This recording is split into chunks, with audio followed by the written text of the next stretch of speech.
Ladies and gentlemen, it is my pleasure now to introduce the two individuals who would like to be the mayor of the city of Holyoke for the next 2 years. They are, in alphabetical order, Alex Morris,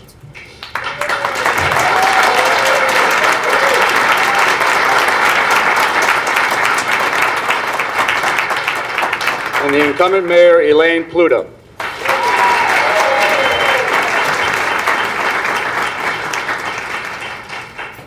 Now I'm going to go back a little bit, ladies and gentlemen, because some of you weren't here at the beginning, and I just want to go through a couple of ground rules. One of the things, in order to be fair to all the candidates, we'd really like an attentive and respectful audience. That means during the forum, please, no cheering, booing, talking, and of course, no cell phones. I ask you turn them off and focus your attention on our candidates. I'd also like to introduce our media panelists who will play a major role in this segment of the forum, and they are from the Republican newspaper, Mike Plaisance, and from El Sol Latino, Manuel Frau. Thank you for joining us, gentlemen. We will now begin with the candidates' 3-minute opening statements. Mr. Morris, your opening statement. So first off, I want to thank the Latino Chamber of Commerce, the Holyoke Chamber of Commerce, Crush, and the Holyoke Taxpayers Association for organizing tonight's event. I also want to thank Attorney Driscoll for moderating the event tonight, and Mike Plaisance and Manuel Frau for being the panelists of tonight's event. Most importantly, I want to thank each and every one of you for being here tonight, and those of you watching at home for caring enough about this city to participate in this important process. So I've been knocking on doors for the past several months, and I've probably knocked on your door and had a conversation with you about the issues important to you and your family. And you told me that you want open government, you want innovation, you want bold leadership, and that's why I'm running to be our mayor. I went to Morgan Elementary, Peck Middle School, and Holyoke High School, and I graduated from Brown University. And I chose to come back to Holyoke, and I chose to come back because I love this city, and I think we all love this city. Unfortunately, we can all recall instances where we say we teach in Holyoke, we live in Holyoke, we work in Holyoke, and people make a funny face or say a negative comment. And every time that happens, I know it hurts me a little bit inside. And I think it's time that we change the perception of Holyoke, because we're more than a city of problems and challenges. We're a city of opportunity and possibility. We have everything we need to make our city a better place and realize our full potential. And I ask you to join me in making this a reality and vote for Alex Morris on Tuesday, November 8th. Thank you. Thank you. And now for the opening statement, 3-minute opening statement, Mrs. Pluta. Good evening. My name is Elaine Pluta, and I am the current mayor of the city of Holyoke. I also want to thank the Greater Holyoke Chamber, the Taxpayers Association, and also the Crush organization for hosting this event. And at this point in time, I am fighting for my political life. But this isn't an easy transition for me because I have been fighting for you, the voters, and the citizens of Holyoke for the past 20 years. Some people are saying that this election is about the past versus the future, but I'm here tonight to tell you that it is about the present. It's about building and laying a foundation now that will ensure that our city is well placed for future economic growth. As your mayor, I bring to the table experience, leadership, and results. So let's talk about these foundations and what I am putting into place. When it comes to jobs and economic development, I will not put all our eggs in one basket. Yes, we have a digital age movement here in the city of Holyoke, and I will expand on that base. My experience tells me that we need to look for a mix of digital, industrial, retail, and jobs for our youth, and my results are 74 new businesses and 129 new jobs, with more on the horizon. The second is around public safety, starting with the hiring of Chief Niswanger, bike and foot patrols, community policing, talking to residents on how to make our streets safer. That's real results. And finally, I believe that the most important job that the mayor accomplishes is fiscal stability. With my experience and leadership, I have provided 2 balanced budgets with no layoffs and no furloughs, no cuts to city services, and the city's credit rating is now A1. As I said in the beginning, this election isn't about the past versus the future. It's about the present. Presently, as your mayor, I am fighting for you every day, and now I am also fighting for my political life. So I ask that you vote for me on November 8th, Elaine Pluta, the fighter, to continue as your mayor for 2 more years. And I thank you all for being here tonight, and thank you to the moderator and to our 2 media representatives who will be asking the questions. Thank you to all of you for being here tonight, and to all of you out there listening out in TV land. Thank you. Thank you.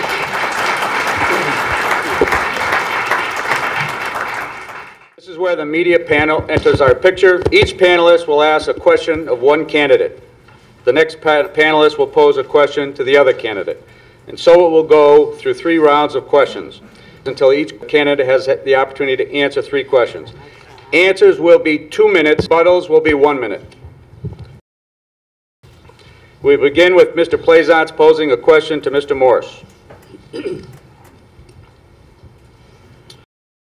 Mr. Morris, you've said that you're running a positive campaign, a clean and honest campaign, in which you talk about yourself and not your opponent. But often in this campaign, you've made the following comment, or one very similar to it, quote, Holyoke needs a leader with passion, with vision, and with bold leadership. Since Elaine Pluta is the current mayor, and you're saying that the qualities of passion, vision, and leadership are needed in the mayor's office, how can that be construed as anything but a negative comment about Elaine Pluta? Thank you, Mike, for that question.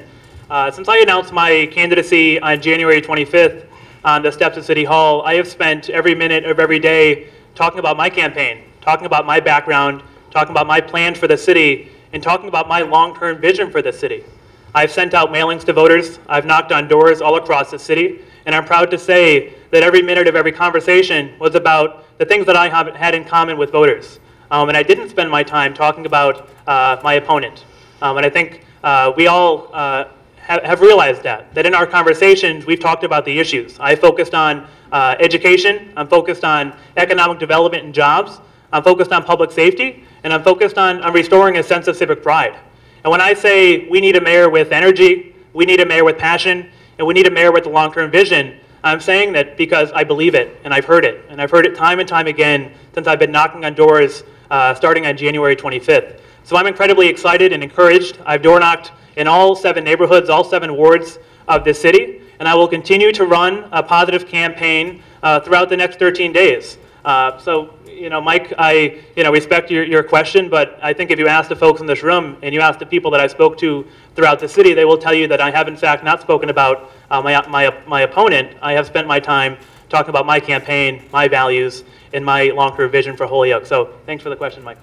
Mrs. Pluta, your 1-minute rebuttal. Thank you, and I too have been focusing on a positive campaign and making sure that that everybody in the city knows and gets the message that the city of Holyoke is on the move, that we are on the map, that we are becoming a very viable city, and especially in economic development, we are looking for a lot of success in that area. And as far as energy and passion, I also have energy and passion for the city. I've been working for 20 years for the city on your behalf, and it's not about me. It's really about the city of Holyoke, and that's where my focus is to make sure that the city of Holyoke is continuing to become an economically viable city, a successful city, a safe and with good quality of life to live here, for the residents to be living here in the city of Holyoke. So that is, I think that both of us are at this point in time are focusing on the issues and are having a positive campaign. Thank you, Mrs. Pluta. Mr. Frau, please pose your question to Mrs. Pluta.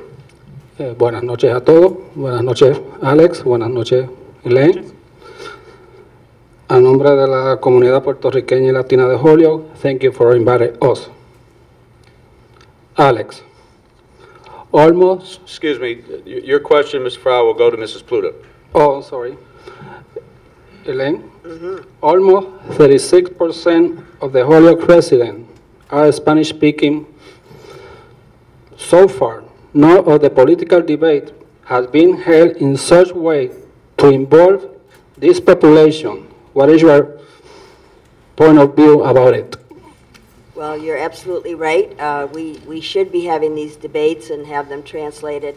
I think that that's something that we should look to do in the future.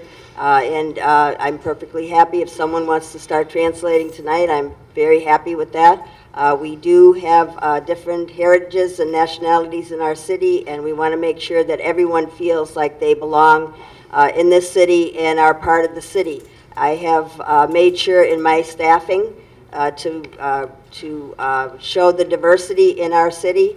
I have two Latinos who are working for me, and a young, not a young, he's a middle-aged gentleman who is Polish. So I reflect in my staff the diversity, and I also make sure that all the boards and commissions reflect that diversity, and also the police and fire department and all the employees at City Hall, that we reflect the diversity that's in the city. And I agree that we should be translating, doing the translation for this debate.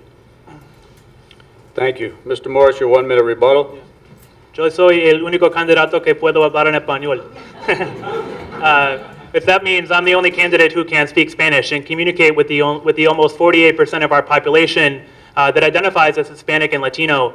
When I talk about this campaign, when I talk about economic development, when I talk about education, when I talk about creating safe neighborhoods, I'm talking about everyone. And we can only be as successful, only as vibrant as the people most in need. I grew up here. I went through the public schools. I think when you can count the number of Latino staffs in City Hall on your fingers, I think there's something wrong with city government. And I think if we're serious about having Latinos in positions of power and authority, we could have been doing that over the past 20 years. So I'll be incredibly committed to making sure everybody is at the table, starting on day one. I am incredibly proud that this campaign has not just door knocked in Ward 7 and Ward 6. We spent time door knocking in Ward 1, door knocking in Ward 2, speaking the language of the folks who live in those neighborhoods. And I look forward to working with organizations like the Latino Chamber of Commerce to make sure those folks downtown can start their own small business. I've been committed to this. I worked at Career Point for the past 4 years, helping folks in the community get jobs, go back to school, and most of my clients have identified as Hispanic and Latino. Thank you. In this round, Mr. Plaisance, please pose your question for Mrs. Pluta. As far back as the mid-1990s, it was your goal to be elected mayor. In 2009, you achieved your goal, becoming the first woman elected mayor of the city of your birth. Now, in the words of your own campaign, you're in the fight of your political life at the hands of Alex Morse, a candidate who many, if not most people, had not heard of a year ago. How did this happen?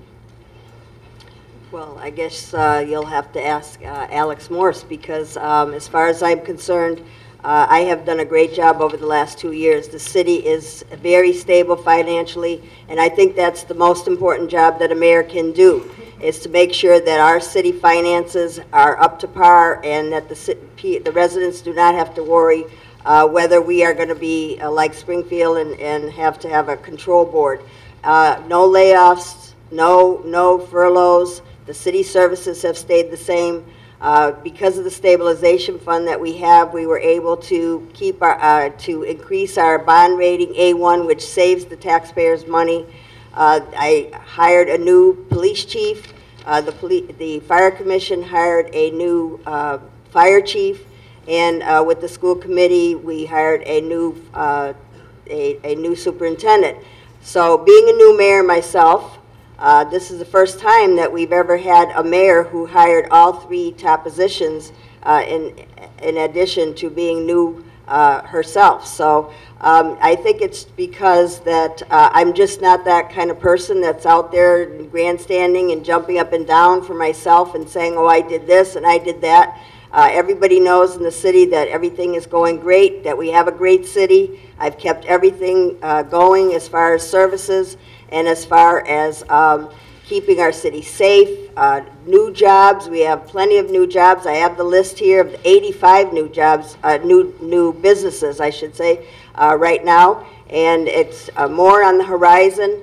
We have the new computing center. Holyoke has never been doing so well, and it's doing well on all fronts. And it's because of the foundation that I have put down, not only the last 2 years, but before I became mayor, and that has been my goal, to be the chief executive officer of this city. Thank you. Thank you, Mrs. Pluto. Mr. Morris, your 1 minute rebuttal. Thank you. So white men can jump, huh? Yeah, like I said, I decided to run for mayor for many reasons. And to be frank, Mayor Pluto, you said you've been in political office for over 20 years. And I think we need to ask ourselves, are we talking about the same issues we were talking about 20 years ago? Do we still have a 50% graduation rate in our public schools? Do we still see negative images on the media of shootings in the downtown? Do college graduates still move away from the city of Holyoke? I'm not running because I have anything against Mayor Pluto. I'm running because I believe in the city. And I think it's so incredibly important that we have new blood, new ideas, a mayor with energy, and a mayor that will actually get results. And I think we need to ask ourselves and answer the question that, yes, we are talking about the same issues we've been talking about for decades. And I'm running because I want to make actual inroads in education and make sure Holyoke is a place where young people want to come back to, they can purchase a home, and they can live in a safe neighborhood. We can all join in that sense of pride. And I also want to set the record straight. You did not choose the new school superintendent. You didn't weren't elected mayor until January 2010. Mr. Morris, thank you. Mr. Frau, your question now for Mr. Morris. Alex, we are all aware of the problem facing the Latino community. Do you favor having a Latino board or commission to address the persistent social issues of this community? Thank you, Manuel. Yeah, short answer, yes, and I've actually talked about that throughout the campaign. If you look at cities comparable to Holyoke throughout the United States, you will find cities with high Latino populations have city commissions within city government that is dedicated to increasing outcomes in education, creating safer neighborhoods for folks, and particularly public policy that affects the Latino community. And I think this is a great time to talk about education. So when we talk about education, about 80% of our kids in the public schools identify as Latino. And I think we need to restore that sense that it really takes a village to raise a child. So short answer is yes, I would support the creation of that commission, and I actually have been saying that since I announced my candidacy in January. And not only a commission, I think we need to look beyond tokenism when we talk about Latino folks in the community. We really need to have an important and substantive discussion about Latinos in positions in City Hall, on boards and commissions. And again, if we're talking about education, we're talking about a 50% dropout rate of our young people. We're talking about Latino young people. And every young person in this community has a talent, they have a skill. And I realized that while working at Career Point, that young people, they want to work. They want to get a great education, and I think it's time that we work together to make that possible. And it's not about white, it's not about black, it's not about Latino. When we're trying to create public schools, we're trying to create that for everybody. And I'm proud that I will be a mayor that works every single day to make that possible. Because like I said before, if we can't improve outcomes in the Latino community, we're not going to be a successful city in the next 5, 10, or 20 years. And I'm incredibly committed to making sure that everybody, no matter what language they speak or what they look like, is on board and has equal opportunities here in Holyoke. Thank you. Mrs. Pluto, your 1 minute rebuttal. Yes, well, I believe that the people who are on our boards and commissions, who work in our city hall, who are on my staff, who represent the Latino community throughout our school department, would resent the fact that they're being called tokens. I believe that they are represented and involved. I have never seen the Latino community more involved than I have in the last 2 years. And they will continue to be involved. Every committee, any group that I have put together have always had a diverse group, and everyone would be represented from every walk of life. And when I put the police chief search committee together, I made sure that we had all ages, all heritages, and you know, everybody in the community was represented. That was my goal by having a police chief search committee, was to make the community feel like they were involved in the process. And those people were your representatives. The peoples on the boards and commissions are the representatives of everyone in this city. Thank you, Mrs. Pluto. In this round, Mr. Plaisance, your question for Mr. Morris. Alex, what would you say to Holyokers who might have trepidation about handing control of the city to a 22-year-old? That's not the first time I've been asked that question. And I think we need to be honest with ourselves. And I think everybody in this room, even my family, had that question at the beginning of this campaign. Can a 22-year-old be the mayor of a city like Holyoke? And I'm happy to say that yes, yes we can. And this campaign is not about age. Again, it's about our plans. And again, I ask you to look at our results over the past 20 years. And I think the results on September 20th sent a message to voters here in Holyoke that my age has nothing to do with my ability, my foresight, my vision, or my plans for the city. I've been talking about education and jobs, creating safe neighborhoods, and restoring a sense of civic pride. And I think if age is the only thing that people can talk about when it comes to this campaign, I think it says a lot about our politics. And so I look forward to talking about my age in a positive way. I'm the only candidate raised in the digital age, and we can have a conversation about experience. I went through the public schools. I worked at Career Point for 5 years. I went to Brown University in Providence, Rhode Island. I worked in the mayor's office in Providence with Mayor Cicilline, who is now in Congress from the 1st Congressional District in Rhode Island. I sat on the Holyoke Youth Commission for 10 years. I wrote legislation that provided more mental health resources for young people here in the community. I've been giving back to Holyoke my entire life. And my decision to run for mayor was a simple decision. How can I best give back to the city of Holyoke? And I'm not running for city council, and I'm not running for school committee, I'm running for mayor, because we need somebody in the driver's seat. We need somebody to demonstrate bold leadership, bring new business to Holyoke, and once and for all, change outcomes for folks here in the city of Holyoke. That's why I'm running, and my age has nothing to do with my ability or my plans for the city, and I ask you to look beyond that. And I think it's an incredible asset that I haven't been around for 20, 25 years in Holyoke politics, because I'm not beholden to special interest. I do not owe a single person anything. I'm doing this for the people and the citizens of the city of Holyoke. Thank you.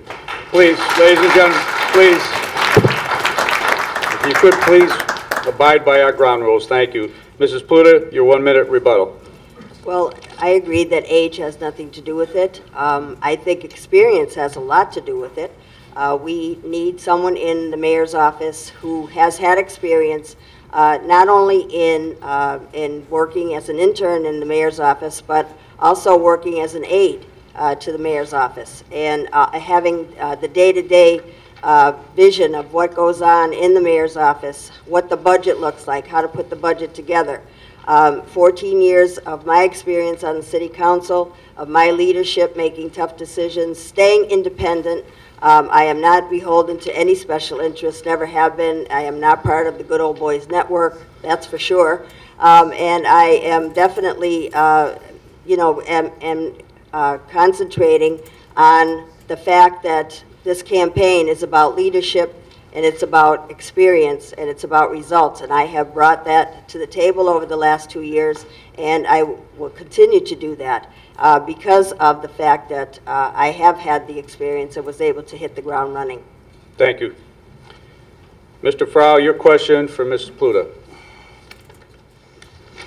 Elaine, as a cost-cutting measure, do you support moving the school department from the present location to the building located at 724, 730 Main Street? Is that the warehouse? Yep. Yes. Well, yes, we have been talking about that for many, many years, about moving the school department out of 57 Suffolk Street because it's not cost effective.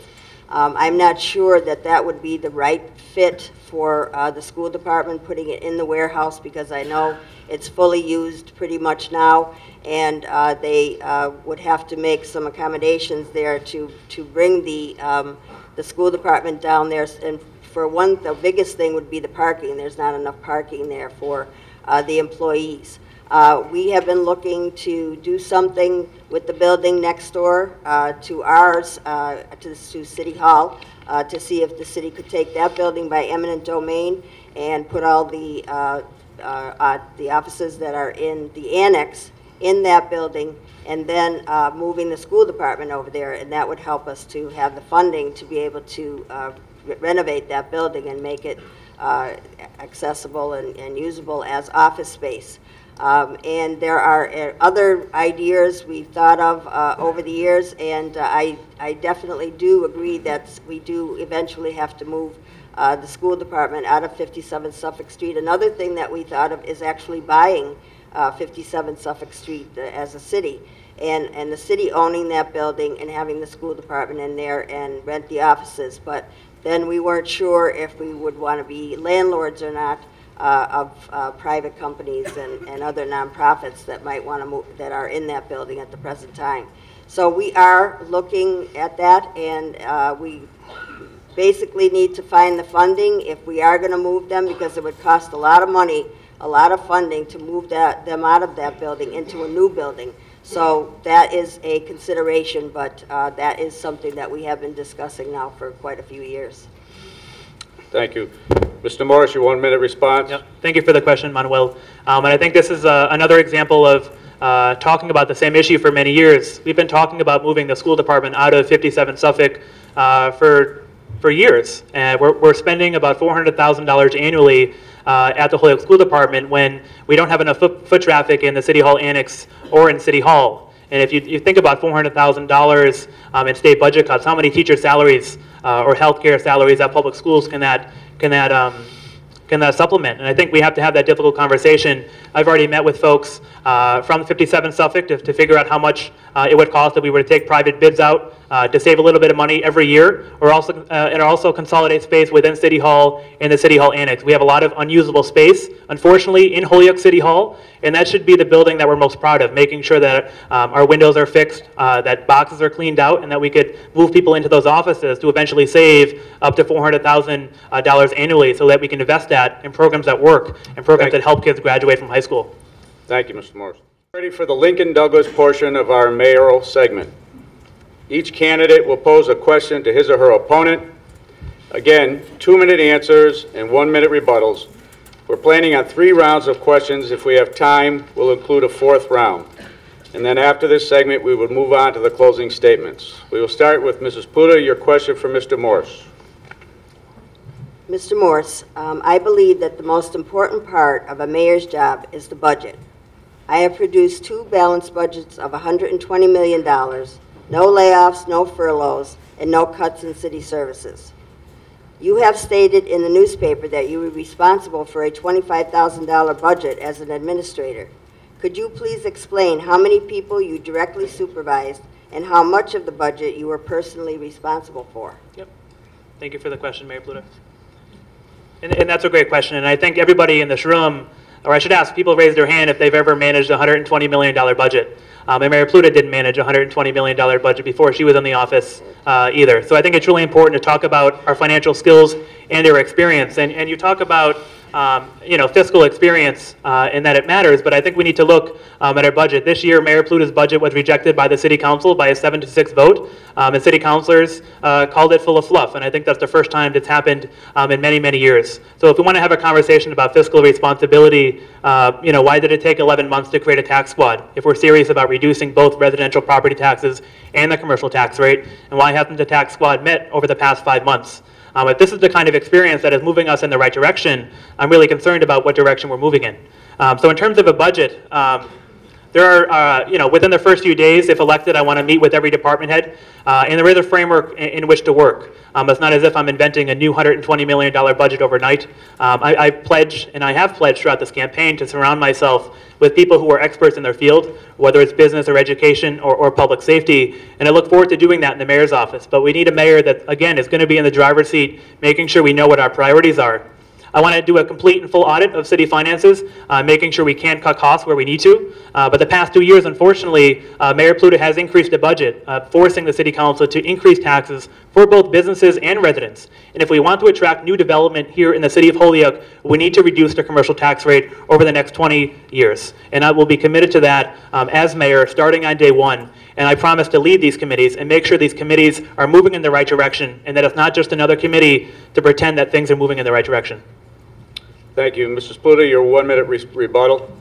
Well, actually, that's not true. I did have a lot of experience with the budget before I got to be mayor, which is why it's very important to understand that the budget is ultimately the responsibility of the mayor. You can have all the great people around you that you want, and I do have great people who help me, the auditor, treasurer, tax collector, and assessors. They all help me with the financial numbers. But when it comes right down to it, the mayor is ultimately responsible for making those decisions. No one helps you, no one is in the room, no one's in the office when you're deciding how the budget is going to be put together. At least they shouldn't be. And I just want to say, too, that the City Council did reject the budget. That has happened many times before, many years. I, myself, when I was the City Council, rejected the budget for a lot of reasons. This year it was rejected not because of anything that I did, but because it was included in the budget that we had to pay for the city sewer rate. Thank you. Mr. Morris, your question for Mrs. Pluta. A few days after I won the September 20th preliminary election, you sent multiple letters to voters throughout the city with false allegations about me and my campaign. You alleged, quote, that my donors have an interest in stopping this 5-star resort from being built in Holyoke. On October 15th, the Republican reported that they did an investigation and found no casino connection with any of my donors. And it was in fact your outside donors that are connected to casino developers. Other allegations in the letter included that I have never before attended a single city council meeting, something we both know isn't true. Are you willing to apologize tonight and admit that you sent letters with mistruths and false allegations? The letters that we sent out after the preliminary were in direct response to these flyers that were put in everyone's house the day before the preliminary, which are unsigned and have your name on them as someone that they're supporting, but they are anonymous, and nobody knows who is sending out this information. We don't know if it's somebody who is concerned about the city of Holyoke, or someone who is concerned about the casino, or someone who lives outside of the city, and not only lives outside the city, but lives outside the state. It's very important to be upfront, and I have signed everything that I have put out in this campaign. And it's very important to be upfront and know where your donors are coming from. I had 70%, over 70% of my donors are from Holyoke, and that's because I concentrate on the city of Holyoke, on the voters of Holyoke. They know me, they want to support me, and we asked the question in those letters, why did you have so many outside, not just outside the city, but outside the state donors? That was the question that was asked in those letters, and that's what they were all about. Again, if I'm going to spend my campaign money on sending you a letter, I'm going to talk about my plans and my vision, and I've decided to run a completely positive campaign. Those letters right there, I think they're great letters, and they're actually written by John Epstein, who lives on Harvard Street here in Holyoke and doesn't work for the campaign. Everything that comes from my campaign says paid for by the committee to elect Alex Morris. And as somebody who's been in politics for many years, you should know this.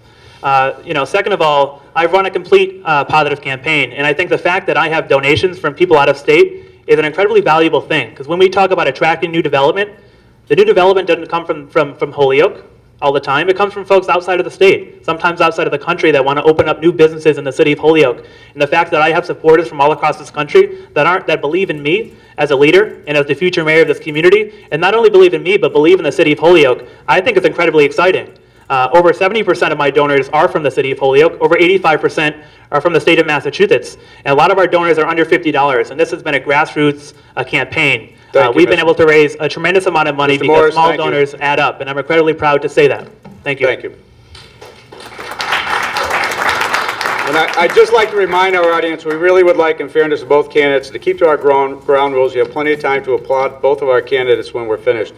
Our next question, our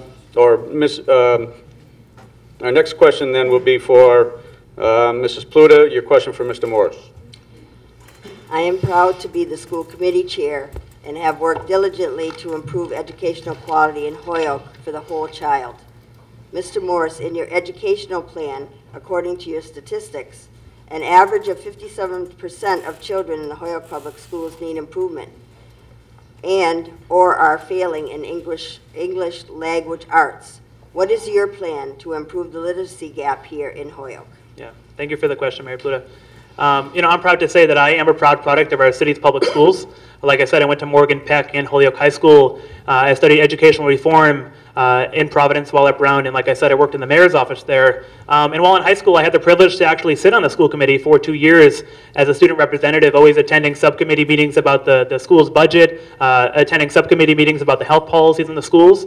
I also worked with now Superintendent Dupont and the School Improvement Council at Holyoke High School, and I work closely now with the parent-teacher organizations across the city. I've also been a proud member of an organization called Holyoke Unites for the past 4 years, and after you were elected mayor in 2009, we were both invited to attend a conference at the Harlem Children's Zone in New York, and I was proud to represent one of 10 folks from Springfield and Holyoke to figure out what kind of educational reforms from the Harlem Children's Zone we could replicate in the city of Holyoke. And as a student at Brown, I remained incredibly connected to the city of Holyoke because I couldn't leave, because I think the city is a great place, and I want every young person to have the same opportunities that I have, that they can go on to college and choose to come back to Holyoke. And that's what I want for my niece and nephew who are currently at Sullivan Elementary here in the Holyoke Public Schools. So yes, as chairman of the school committee, I think it's incredibly important that we champion education, that it becomes a community value. I think we need to retain middle class and advanced students here in the district, and that's why I'm proposing a gifted and talented program for our young people. Because of my experience knocking on doors, a lot of families send their kids elsewhere. And I think for us to be a viable, successful community, we need to be able to keep our parents here, keep our students here, keep our young people here, and keep our teachers here. And our teachers, we have wonderful teachers, and they've been supporting me throughout this campaign. And I just want to thank them if any of them are in the room tonight. And I think we have great teachers, and we need a mayor as chairperson of the school committee to really make sure our teachers have the resources necessary to do their job. And we have a mayor willing to speak with the governor and state officials to make sure we have great reforms happening in the city of Holyoke. But I'm proud of my record of education and the things that I've done in the community, and I look forward to making education a community value for everybody in this community, no matter what neighborhood you live in or what school you go to. Thank you, Mr. Morris. Thank you. Mrs. Pluta, your 1 minute rebuttal. It is great to talk the talk, but I have been walking the walk when it comes to improving education in the city of Holyoke.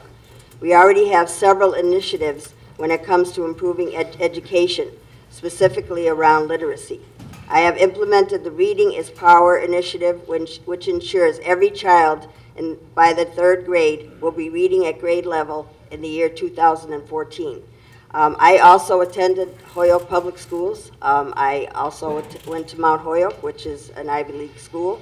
I also am a member of the Holyoke Unites, and as a member of that Holyoke Unites, we are putting forward a new initiative that is going to have someone in my office who will be a coordinator to be able to oversee what is going on in the city schools that will enable them to be able to have the data to track every child. This is something that's missing in the city schools right now, is the data to be able to track the children. Thank you, Mrs. Pluta. Mr. Morris, your question for Mrs. Pluta. Yep. Well, knocking on doors the past several months and listening to Holyoke citizens, I've heard time and time again that people are concerned about the lack of transparency in your office throughout the past 2 years. For example, the process of hiring a new police chief was closed off from the public and to the media, violating the open meeting law. Also, people are concerned about your number of closed-door meetings, including in relation to the Geriatric Authority. If re-elected, will you continue to form committees closed off from the public to make tough decisions?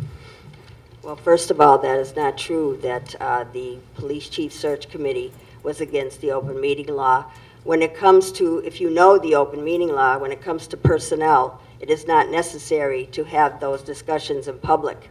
And the personnel themselves, whose resumes were being looked at, appreciate not having that information in the public until, and this is where the open meeting law comes in, until the finalists are chosen. That's when you have to bring the public in. I specifically chose to have a police chief search committee to involve the public. I could have made that decision without having any input from anyone at all, not from a search committee, from the media, not from anyone. I could have got the resumes, made my decision, and just announced, here's the police chief, because the mayor has that ability to do that in that case. The police chief search committee was very adamant about including the public. There was a public comment period which lasted about a month, where surveys were sent out to the whole city, and the surveys were received so that they would know what kind of police chief that the citizens wanted. And we also held a public meeting where people came and told us what kind of police chief that they were interested in having in the future. So that is not true that the police chief search committee was not held in the public, and all the public parts that were supposed to be in public were in public. You knew when the finalists were, who they were, and that's all you have to do for the open meeting law. And it's the fire chief, that's another story, that's under civil service, and that's a decision made by the fire commission. They did hold the interviews in public of the finalists, and they made their decision in public. So that's a different story there. Thank you. Mr. Morris, your 1 minute rebuttal. Yeah, I just want to take the minute to talk about some of the things that I would propose as mayor to increase transparency and promote an open government. I think number one, I've been doing research in terms of what other communities are doing to involve regular folks. I think it's important that we put our city's checkbook online so we know where every dollar of taxpayer money is being spent. So you can access that through the internet. It's been very successful in the city of Worcester. I also think it's important to establish a Mayor Citizen Service Center and a 311 service center so that you can call City Hall by dialing 311 and making sure you can connect with somebody, provide a complaint, talk about a pothole in your road or a street that isn't shoveled, and making sure we're getting back to you as soon as possible. I also think it's important to have a new and improved city website, making sure that we're advertising all public meetings. Fourth, I think it's important that we beef up our community television to make sure that it's not the mayor's television, but the community television channel, and we can look to regional stations and communities in the area where regular folks are hosting their own radio shows and TV talk shows, and we're actually investing money and negotiating really great contracts with the local cable company, and all those efforts will make government more transparent.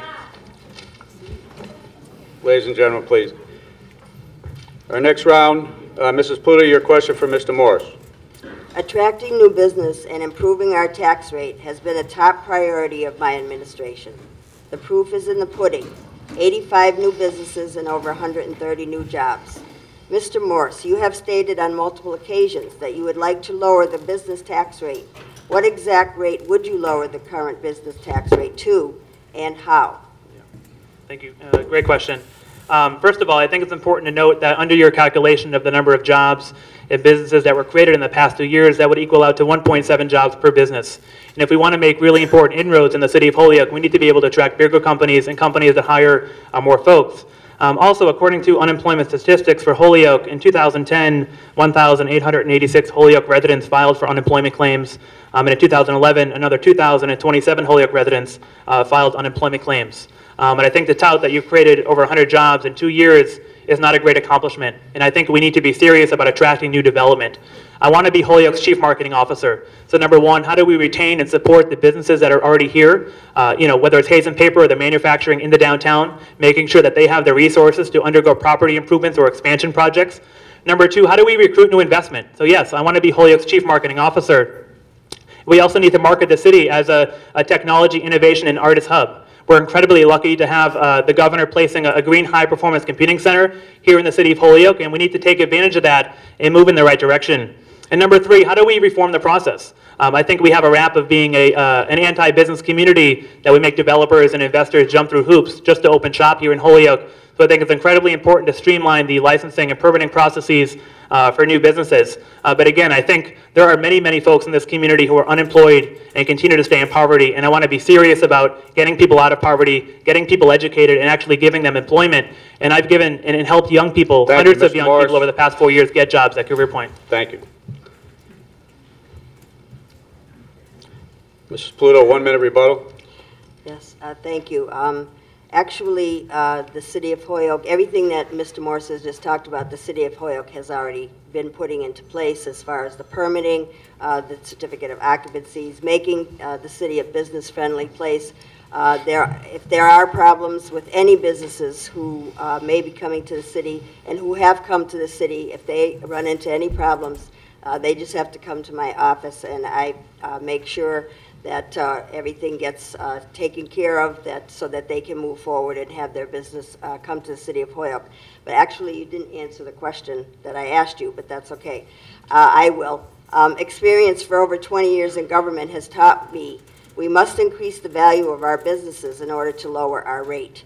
We must do this and not just arbitrarily lower this business rate and place the burden on the backs of our homeowners. I am the candidate with the experience and results to lower the business rate properly and not have homeowners paying more in taxes in the future. And the tax squad has been meeting right along. We have met. Thank you. Mr. Morris, your question for Mrs. Pluta. In a recent ad in the Sunday Republican, one of your supporters claimed that you, quote, managed the city's finances so well that both Moody's and S&P have elevated Holyoke's bond rating to A1. Did you do this alone? And if so, what specific steps did you take to make this possible?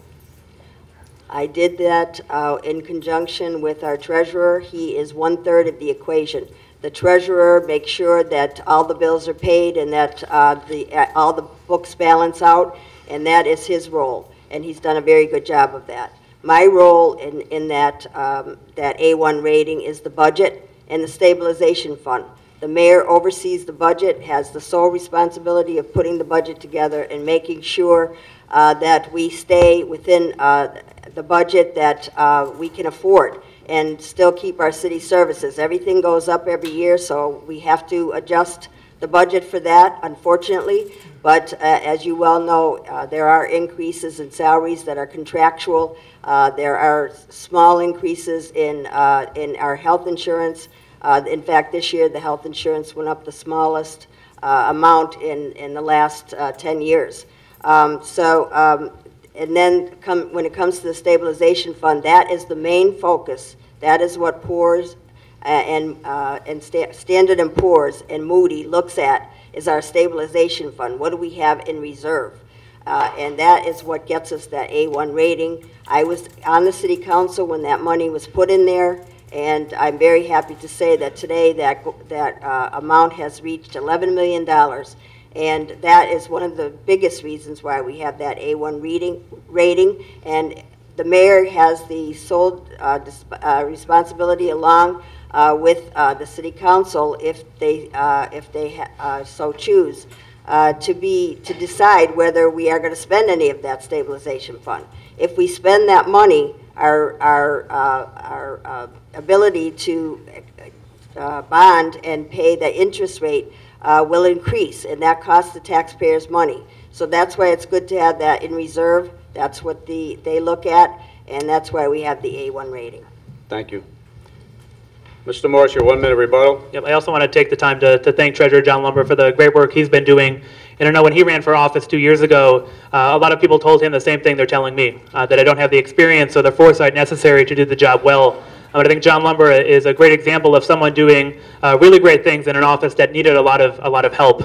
So I guess we have to look at the facts. Unfortunately, over the past 2 years, both the city budget was increased, even though population did not increase.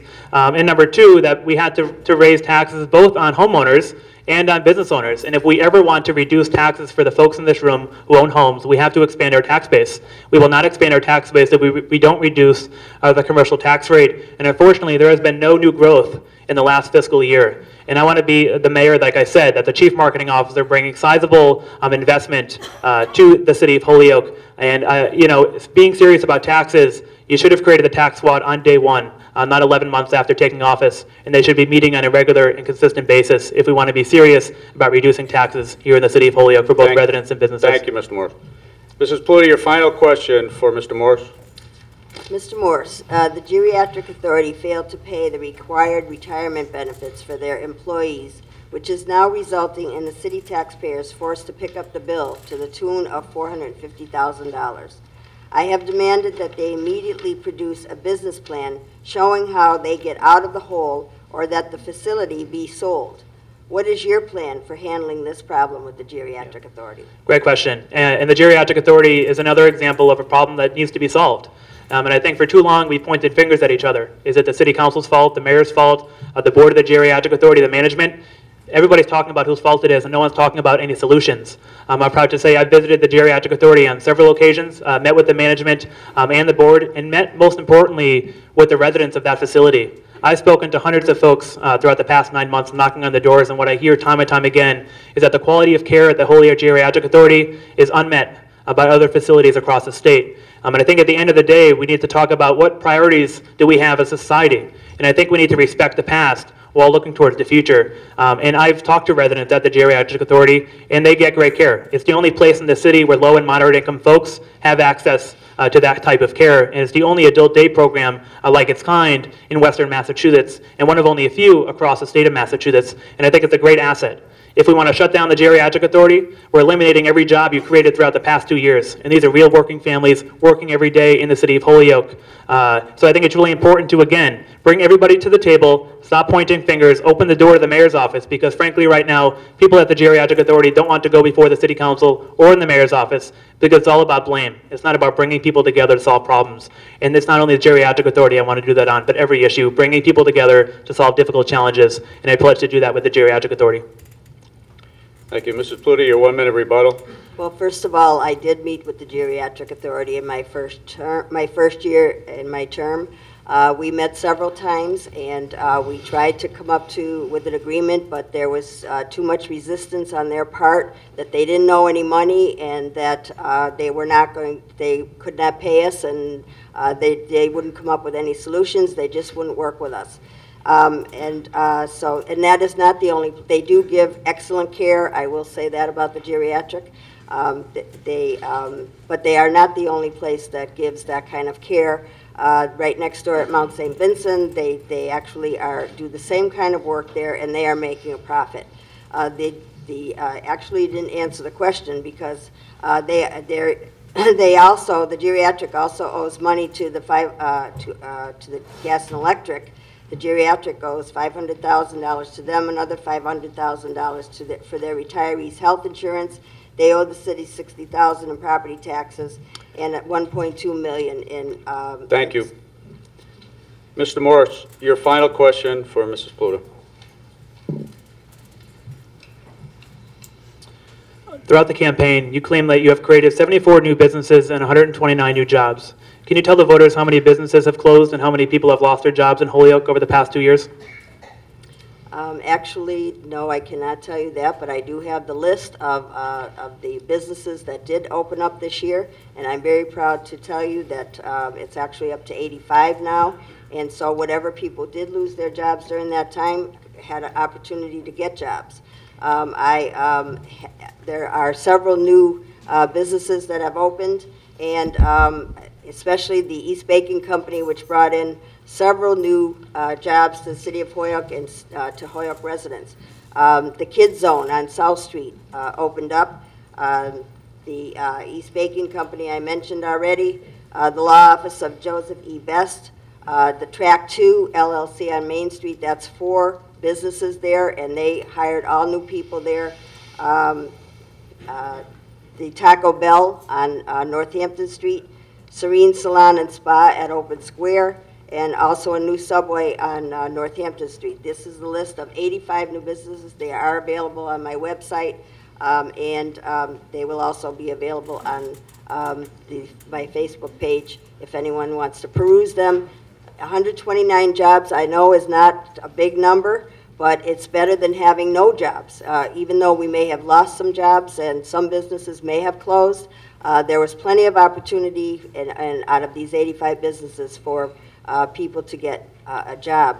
And that is primary importance in my administration, is to make sure that people have the opportunity. And I have worked very closely with the Latino Chamber, and I've received recognition from them because I helped them with their with funding to be able to graduate 15 entrepreneurs who went on to open new businesses. And I have worked with the Greater Holyoke Chamber. I have worked with Career Point. I have worked with with Holyoke Works, and through my group that meets the industrialists and the economic development people. Thank you. Again, I think we have to have a serious conversation about what kind of businesses we're opening here in the city of Holyoke. And like I said before, under the mayor's calculation, we're creating 1.7 jobs per business. And I don't know about you, but I know after college I wouldn't come back to Holyoke to work at a Subway. And what kind of companies do we want to attract? And I'm incredibly excited about the Green High Performance Computing Center and how we attract other digital-based high-performance companies back to the city of Holyoke. Companies like Google and Facebook, a call center, for example, 300 jobs in one building, but they need to know we exist. We have the renewable energy, approaching 80% renewable energy here in the Holyoke. We have the factories downtown, and we have the workforce. We also have 100,000 college students between Amherst and Hartford. And how could we take advantage of that population and that pool, match them up with internships in City Hall, in the local planning and economic development office, making Holyoke a bustling downtown once again. But again, we need to make serious inroads in attracting new development. And I want to be the mayor that's the chief marketing officer on the phone, in the car, making sure we're selling our city's assets. Thank you. Because yes, we have a high tax, but we have a number of great assets. Thank you, Mr. Morris. We're now at the point of our program for closing statements. We'll have a closing statement of 5 minutes each. The order will be the reverse of the opening statement, so we will begin with Mrs. Pluta. Again, thank you to the Greater Holyoke Chamber, the Holyoke taxpayers, and the Crush organization for sponsoring this debate. When I talk about my over 20 years of, excuse me, of service on behalf of the city, I do so with the knowledge and the oversight of my vision for the city of Holyoke's economic renaissance and how to get to that goal. Government works in the realm of regulations, funding resources, and the consensus of all sectors, and it takes persistence and patience by the administrators and legislators of the local public sector. As an example of this process, it took 15 years to get Phase 1 of the Canal Walk project completed. That's reality, folks. During that time, we could have lost that project many times, but due to my diligence when I was a city councilor, it was kept on the drawing board. It is now a successful destination point in our downtown, with further expansion around the second-level canal to Ray Street coming shortly. The High Performance Computing Center, which is right across the street, will be continuing the design of this walk into their property as well. As a city councilor, one of my best accomplishments during my official representation of you, the voters, in the early 90s was the support and vision that I gave to the purchasing of the dam license from the federal government. This was a long-range decision on my part, which I viewed as a win-win for the city and its citizens. Not only would the low-cost energy be available for us to enjoy for many years to come, but the economic development that this source of renewable energy promised to be beyond our expectations. Although there have been many successful projects that G&E have initiated over the years because of our low-cost energy, the biggest one is, of course, the Green High Performance Computing Center. Who would have thought, when those of us were championing the ownership of the dam license, that this would be one of the benefits, but that's what visioning is all about. I've been in on the ground floor with support for financing of the Transportation Center, which is a successful example of a one-stop education facility. The Senior Center project and the library expansion are all supported by me and envisioned as smart growth on behalf of the city. I support the return of passenger rail to our downtown and the reuse of our antique train station to keep the theme of Holyoke's great past alive. When I first ran for mayor 2 years ago, I promised you accountability, financial stability, and an open-door policy, and I am proud to say that, that I have delivered on this platform. Our city's employees have more guidance and knowledge about their role due to the Employees Handbook, the first one ever given out by the city. They will also be held responsible for their time and attendance data on the city server for accuracy. This is also new. Our city's finances are stable due to the oversight of my office and the Office of the Treasurer and Auditor. We have all worked diligently to keep the city moving forward under these tough financial times. I am also pleased to tell you that more citizens have participated in city government over the last 2 years than any time before. All segments of our city have been selected for their input into all manner of committees and public meetings that have been brought forward by my office and the Office of Economic Development and Planning. For the first time in history, to my knowledge, I am the first mayor to oversee a new superintendent of schools, a new police chief, and a new fire chief.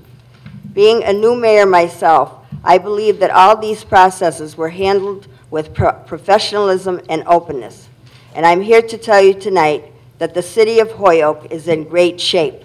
We are now on the map for exciting, innovative economic development with more on the horizon. I am addressing all challenges and wish to continue my work for 2 more years. As I stated in the beginning of this debate, this election is not about the past versus the future. It's about the present. I have worked hard in the present to lay a strong foundation with my leadership, experience, and real results. I have created an environment to grow the number of businesses, a new number of businesses and jobs. I have worked hard to make education better and our streets safer. And the most important part of my job, I have worked to make our city financially sound. I am fighting hard for you, and now I am fighting for my political life. Please vote for me, Elaine Pluta, on November 8th to continue as your mayor.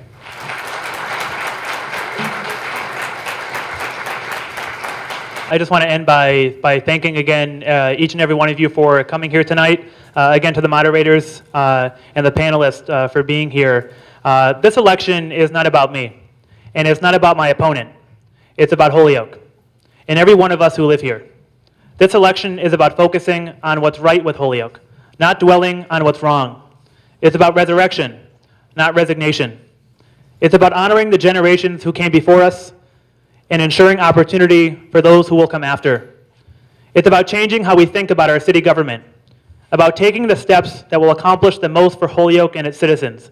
It's not about political payback or about who is owed a favor.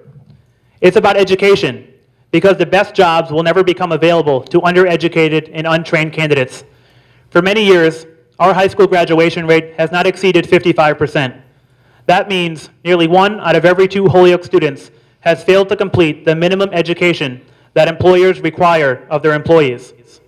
As your next mayor and as chairman of the Holyoke School Committee, I will take personal responsibility for turning the Holyoke Public Schools into the highest performing urban school district in the entire state of Massachusetts. There is simply no other option if we wish to compete in the 21st century. This election is also about vision. My opponent sees gambling as Holyoke's salvation. She sees a massive casino complex sitting atop the natural splendor of our Mount Tom Range as progress. She sees an industry that sells nothing, makes nothing, and siphons money away from locally owned businesses and into the pocket of distant owners as Holyoke's saving grace. I see something different. I see Holyoke poised to become one of the most desirable innovation and technology centers in the U.S. I see Holyoke as the epicenter for the next generation of creativity, competitiveness, and growth. I see Holyoke's rebirth. We have the factory buildings. We have the workforce. We have the cheap green energy sources that these industries seek. We have the fiber optic communications infrastructure. We have the lure of the new green high-performance computing center. What we don't have is 2 more years to waste if we want to be at the forefront. In the 1860s, our Holyoke forefathers recognized opportunity in the soon-to-explode industry of paper manufacturing, and they pursued it aggressively. The result of their foresight can be seen all around us, in our magnificent buildings and our stately homes. Paper put us on the map, and by the early 1900s, it made Holyoke one of the wealthiest communities in the entire state of Massachusetts. The innovators and entrepreneurs Holyoke needs to attract don't want to live and work in gutted shells of cities. They want to invest and live in vibrant communities that encourage businesses to flourish, ones with good schools and safe neighborhoods. I have not given up on Holyoke, and I will work tirelessly as Holyoke Chief Marketing Officer to attract job creators and support our budding arts community. We need to make Holyoke a place our children want to return to, not flee from, after they graduate from college. A thriving green, technologically advanced industry will do just that. Holyoke is at a crossroads. In just 13 days, Holyoke voters face a pivotal decision. We either embrace the future or we cling to the past. If we are embracing the future, I am the only mayoral candidate who is prepared to lead us there. My opponent would like you to be frightened by my age. No doubt she would try to scare you away from electing a young Steve Jobs, Bill Gates, or Mark Zuckerberg too. I'm looking into the future. My opponent has continually said that she is fighting for her political life. While she is fighting for her political life, I'm fighting for Holyoke. Because this isn't about her political career, this isn't about my political career, this is about the future of the city of Holyoke. And if you share my vision for Holyoke's future, please stand with me on Tuesday, November 8th by casting your vote for Alex Morse for mayor. With your vote, we will move forward together as a city and as individuals. And we will move forward with a common purpose. Thank you.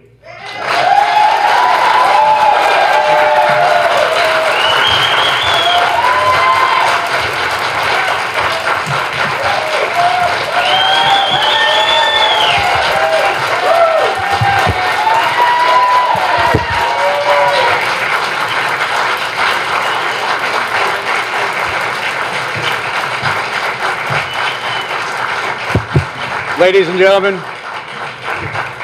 I'd like to thank both of our candidates, thank our media panel, thank you to the Dean, Principal Linda Rex, and her great custodial staff for the outstanding help and teamwork tonight.